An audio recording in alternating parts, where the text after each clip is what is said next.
20 hours, you push your plate away.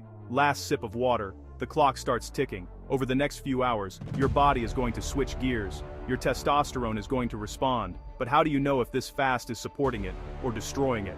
A lot of guys fast thinking they're optimizing their hormones, but they miss the critical signals. They don't realize that at 16 hours, something explosive happens in your Leydig cells. That at 24 hours, a silent tipping point can flip everything. That at 36 hours, your body might betray you without you even noticing. Stop fasting blind. Today, we're following the clock together. I'm going to show you exactly what happens to your testosterone at 4 key moments. After 12 hours, 16 hours, 24 hours, and 36 hours of fasting. At each stage, you'll know if your body is building or breaking down. If you finally want to understand what's really going on in your balls during a fast, this video may completely change how you see fasting and testosterone. So if this kind of content hits home for you, drop a big like, leave a comment, send a hype, and subscribe.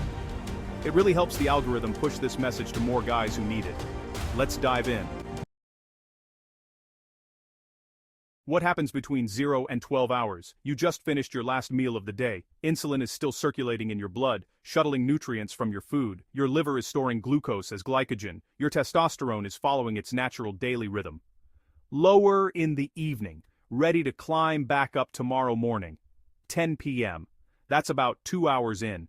Digestion is still happening. Insulin starts dropping slowly. Why does it matter? Because high insulin turns your testosterone into estrogen in your body fat.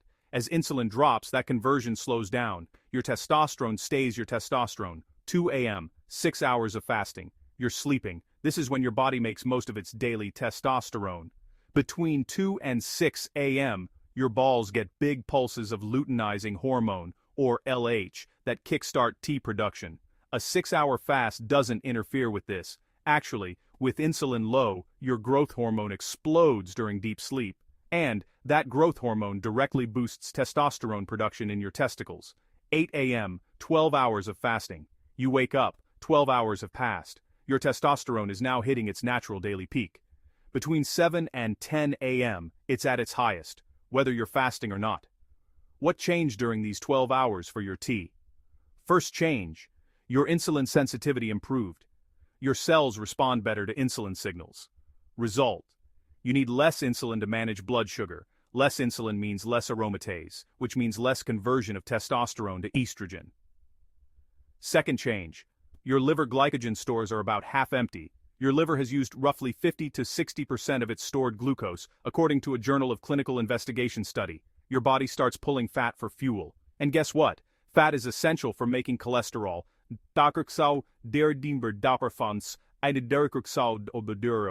The direct precursor to your testosterone. Impact on testosterone at 12 hours. Neutral. A 2019 meta-analysis in Andrology confirms that 12 hours of fasting doesn't affect testosterone levels in healthy men. You're still in a safe metabolic zone. So far, everything is chill. Your body is handling it. Your hormones are following their natural rhythm. But in just a few more hours, things are about to shift. What happens at 16 hours of fasting? 10 a.m., you've been fasting for 14 hours. 2 more hours. You feel unusual mental clarity. It's not just in your head. Your liver just kicked on ketogenesis, making ketones from your fat. Your ketone levels go from about 0.1 to about 0.4 millimoles per liter. These ketones fuel your brain, but that's not all. They do something powerful. They shut down inflammation in your body. And here's why that's huge for testosterone. Chronic inflammation directly attacks your testicles and blocks T production. When ketones reduce inflammation, you remove the brake. Your hormone factory can finally breathe. Noon. 16 hours of fasting. Boom. The famous 16-8 protocol. Here's exactly what's happening to your testosterone right now. Mechanism number 1. The hormonal turbo boost. At 16 hours, your body releases a massive surge of a key hormone, growth hormone. Not a small bump. It spikes hard to protect your muscle mass while you burn more fat. Why is this crucial? Because growth hormone doesn't just act on muscle or fat. It acts first as the conductor in your testicles, sending a clear message to the testosterone-producing cells. The environment is good. Go produce. In biology, we call this facilitating steroidogenesis, the actual making of testosterone. More growth hormone means a green light, smoother T production. Mechanism number 2. The brain signal becomes sharp. Now look at the brain. Your hypothalamus, the hormonal command center, releases luteinizing hormone, or LH. Its job is simple. Tell your balls when to make testosterone. But here's the key detail most guys miss. Your testicles don't respond to the amount of the signal, they respond to its rhythm. At 16 hours of fasting, you create an environment where, for many men, the brain-to-balls signal works perfectly. Clean, regular pulses that say produce now. Result: clear message, good rhythm, optimized hormone production. Mechanism number 3. The big cell factory cleanup. During this same window, a silent process kicks in. Autophagy. Your body's internal recycling system. Everything worn out, damaged, or inefficient gets broken down. Everything good gets kept. In your testicles, this cleanup likely targets the cells responsible for making testosterone, as suggested by animal and cell studies. After the cleanup, mitochondria work better, energy production is more stable, hormone manufacturing becomes more efficient, clean factories produce better than dirty ones. Mechanism number 4. Testosterone is finally free to work. Last but massive point, having testosterone in your blood isn't enough, it has to be free to act. In your bloodstream, a protein acts like a guard. SHBG. When it's high, it grabs testosterone and stops it from working on your muscles, energy, and libido. When your metabolism improves and you lose visceral fat, SHBG tends to rebalance in the right direction. 16-8 fasting can help, as long as you're not chronically undereating. Result: less testosterone locked up, more free testosterone, more real effects in your tissues. It's not more hormones, it's more usable hormones. At 16 hours of fasting, nothing is forced. The brain sends the right signals, the balls are receptive, the cells are clean, and testosterone can finally do its job. Real-world result: does testosterone actually increase? Studies on intermittent fasting show testosterone usually stays stable, but the hormonal environment becomes way more favorable, lower inflammation, better insulin sensitivity, cleaner LH pulses. In some guys, especially those carrying extra weight, you even see a slight increase.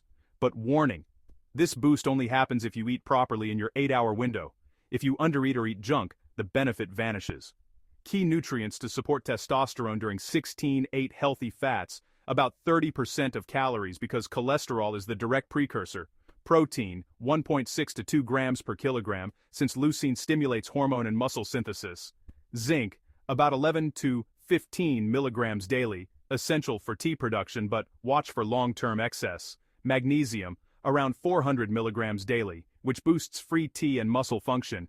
Vitamin D, depending on your levels, often 1,000 to 2,000 IU per day, works via receptors in the testicles. You just hit the perfect spot to boost your testosterone. But careful. Keep going a few more hours, and the game changes. What happens after 24 hours? It's 6 p.m. You've been fasting for 22 hours and, well, your body has clearly switched fuels. Your fats are now being turned into ketones. You're in real ketosis. Your brain is still sharp, and growth hormone is still pulsing high. But at this stage, a new player enters the scene. Cortisol shows up. Cortisol is the stress and survival hormone. Not psychological stress, energy stress. Starting around 22 hours of fasting, your body senses energy reserves getting low.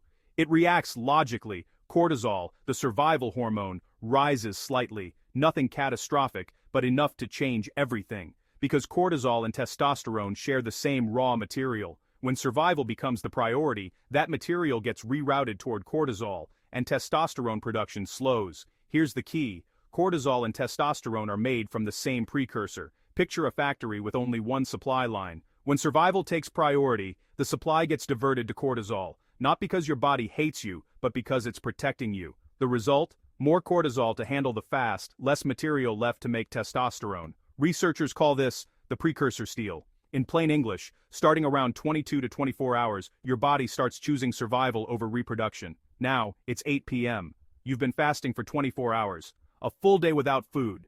At this point, it's not just your fuel that's changed, it's your body's entire strategy. Leptin crashes. A key hormone drops hard. Leptin. Leptin is the hormone that tells your brain everything's good. There's plenty of energy. After 24 hours, that message almost disappears. Leptin tanks. And to your brain, that signal is crystal clear. Resources are getting scarce. When leptin gets too low, your brain goes into energy-saving mode. It cuts production of a master command hormone called GnRH. That's the one that starts the whole reproductive cascade. Less GnRH means fewer signals to the pituitary, less LH to the testicles, and fewer orders to make testosterone. Your balls aren't broken, they're just put on standby. Why does your body do this? This isn't a glitch, it's an evolutionary response. When energy is low, your body makes a logical choice: survival first, reproduction second, making testosterone, keeping libido high, supporting fertility. All of that becomes secondary when reserves are low. At 24 hours of fasting, your body starts saying, "We'll wait for better days," before investing in reproduction. So, the result at 24 hours? It really depends on you. When you look at different types of guys, the same 24-hour fast doesn't hit the same way. Case number 1, overweight guys. If you have significant fat reserves, a 24-hour fast can actually be positive. Why? Because losing fat, especially belly fat, removes a huge hormonal brake. That fat contains aromatase, the enzyme that turns testosterone into estrogen. Less fat means less conversion. Result, more usable testosterone. Case number 2, lean guys. If you're already lean, the effect flips. Testosterone tends to drop. Why? There's not much fat to lose. The fast gets read as stress, not optimization. Cortisol rises, leptin crashes. The brain slams the brakes on hormone production. Your body goes into survival mode, not performance mode. So a 24-hour fast isn't good or bad. It amplifies what your body is already dealing with. Have fat to lose? It can free up your testosterone. Already lean? It can hold it back. The real key is frequency. An occasional 24-hour fast, max once a week, gives your body time to recover. Hormones bounce back, but frequent 24-hour fasts like 2 to 3 times a week create chronic energy deficit and can suppress testosterone long-term. You've gone a full day without eating. Most guys have no idea what's playing out in their cells at this moment. If you push past 36 hours, things get critical for your testosterone. And trust me, it's not about willpower. Your body takes over. What happens after 36 hours? It's 8 a.m., 36 hours without food. Second morning of fasting, you're in deep ketosis, high ketones, strong autophagy, intense recycling. But your testosterone, it tends to tank. Research shows that after prolonged fasting, hormone production gets suppressed. SHBG rises, locking up more of your T. The result, both total and free testosterone drop temporarily until you refeed properly. Why does this happen? There are 4 main reasons. First, cortisol is too high. Energy stress is constant. Your body makes more cortisol than testosterone. That's called the pregnenolone steal. Second, leptin is at rock bottom. The brain gets the signal. Energy is scarce, so reproduction is paused. GnRH and LH drop, which means testosterone slows. Third, IGF-1 crashes. The growth factor that helps your testicles make T collapses. Less IGF-1 means less hormone output. And fourth, SHBG increases. More testosterone gets bound in the blood, so less free T means less real-world effect. Is it permanent? No. Once you refeed properly, levels rebound in 24 to 48 hours. The real danger is repetition. Fasting 36 hours multiple times a week creates chronic energy deficit. The result? Testosterone trends downward, libido drops, fatigue sets in, and performance tanks. The body is no longer in optimization mode, it's in full survival. So, who's this for? Occasional, once a month or once a quarter, especially if you're overweight, for fat loss and deep autophagy. But if you're frequent or already lean, there's high hormonal risk, and honestly, the benefits just don't outweigh the downsides. After this extreme journey, you've seen what fasting can do and undo. But here's the good news. There's a simple, science-backed protocol that lets you get the benefits without risking your hormones. You followed the clock from 0 to 36 hours. Now here's the simple, effective protocol to boost your testosterone safely. 16 hours daily is the foundation. Your eating window is 8 hours. For example, noon to 8 p.m. The benefits: high growth hormone, pulsatile, LH, activated autophagy, and reduced inflammation. But here's an absolute requirement: eat solid, complete meals in your window. Here's an example day on 16-8 a.m. Wake up, water, black coffee if you want. At noon, your main meal: protein, fats, and veggies. At 4 p.m., a snack, nuts, eggs, maybe some dark chocolate. At 8 p.m., your last meal, protein, carbs, and fats. Then, from 8 p.m. to noon the next day, you fast. Essential nutrients are key enough total calories, so don't go into extreme deficit. Healthy fats should make up about 30%. Cholesterol is a T precursor.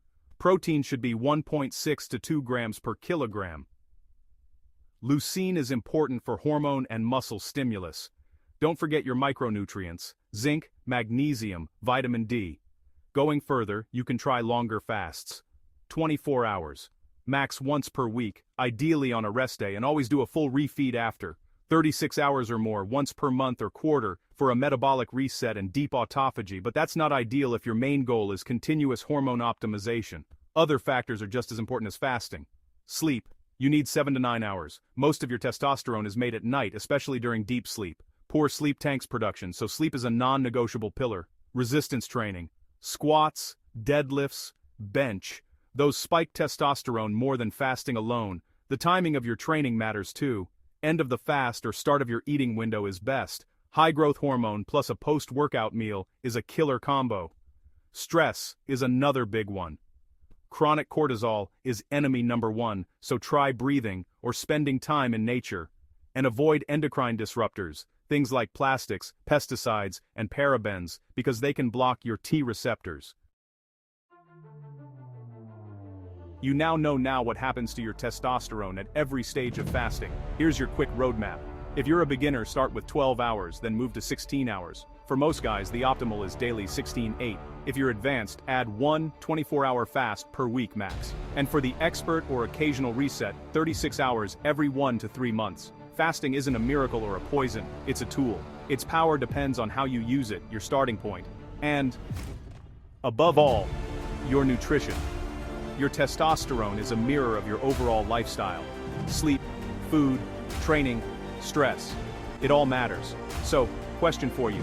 What fasting protocol are you running right now? Have you noticed changes in energy, body composition, or how you feel? Drop it in the comments. Your experience can help the whole community. If this video brought you clarity, hit that like button and drop some fire emojis. It helps spread the message to more guys who need it. Subscribe for more deep dive content on health, hormones, and performance. Take care of yourself. Respect your biology. See you soon.